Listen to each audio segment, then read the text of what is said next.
What's up, everybody at Harrah Church? Chris here. Real quick, just want to kind of give you the weekly update. Sorry I'm a day late, but man, it's been a rough week. So, man, first thing I want to do is I want to tell you thanks. I want to say just thanks. Probably this week more than ever, I've heard more stories of what God is doing in your lives than I've heard since I've been here. And man, if I can just be honest with you, there's nothing better than that encouragement to hear about how God is moving in the lives of people here at this church. And man, so let me just kind of lean into you on two things. So like if you're watching this video, the first thing I want to say to you is this. Man, if you're walking in a way that you're not walking towards Jesus, can I just tell you that you're not going to make it? Like, you'll do some things to kind of get over the hump, but overall, you're just not going to make it.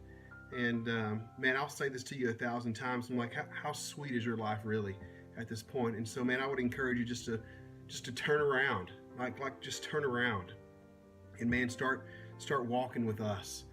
And man, to those of you that I'm talking to that are coming alive in the Lord, man, I just want to sit and just kind of just be with you for just a second. Like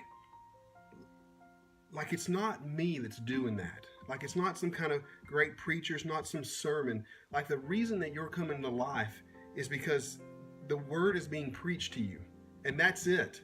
And the reason the word is being preached to you and you're coming alive is because the word or the logos is living inside of you. And so you've heard this before, like the deep things talk to the deep things. The logos speaks to the logos. And so when you hear the word preached, what you're hearing is you're hearing the Spirit of God speak to the Spirit of God that's living inside you, and it resonates with your soul. And so it's bringing you life, like it's breathing air into you, and things are beginning to shift.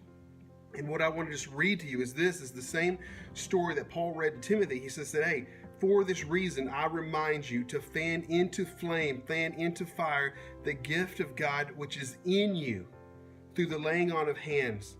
For the Spirit of God gave us, it does not make us timid, but instead it gives us power, love, and self-discipline. So do not be ashamed of this testimony about our Lord or of me, his prisoner. Rather, join with me in the suffering for the gospel by the power of God, because he has saved us. And he has called us to a holy life, not because of anything that we have done, but because of his own purpose and grace. And this grace was given to you in Jesus before the beginning of time. Like that's what Paul just said to Timothy. He said, like, this grace, like this logos, this spirit, this gift of immortality was given to you and me before the beginning of time. Therefore, fan into flame this gift that God has given you. Like there is no grave that holds you, ever. And so, man, I'm going to encourage you as your lead pastor, as the guy who's supposed to just humbly submit, man, to serving you as best as I know how and to fighting for you, is to fan into flame the gift that God has given you, because it has been given to you before the beginning of time. Now, that's enough to chew on for the rest of our days. But it doesn't change the fact that it's true. Like that the creator of the universe has put a gift in you, the gift of immortality, before the beginning of time. And so that we say, praise his name. Praise his name. And so, man, I'm just going to rest with that with you for just a second, just the weekly update. We're going to finish John 3 this week. Next week, I'm going to put a few of you up on the stage for our all-church gathering to let you just share with the church of how God is changing your life, like what God is doing in you. Then we're going to party like it's 1999, joke from Prince. And man, then we'll share a meal together. And so yeah, so those are the couple things that are going on. April 30th, there's a work day here at the church on Saturday. Man, feel free to come up here and play with us. We're going to start about 8:30. We'll have breakfast, and then we'll tour around this place for a little while, 8:30 to probably noon. And so, man, just want to again just tell you thank you. It is an honor to pastor you. It is an honor to serve you. It is an honor to preach the word to you.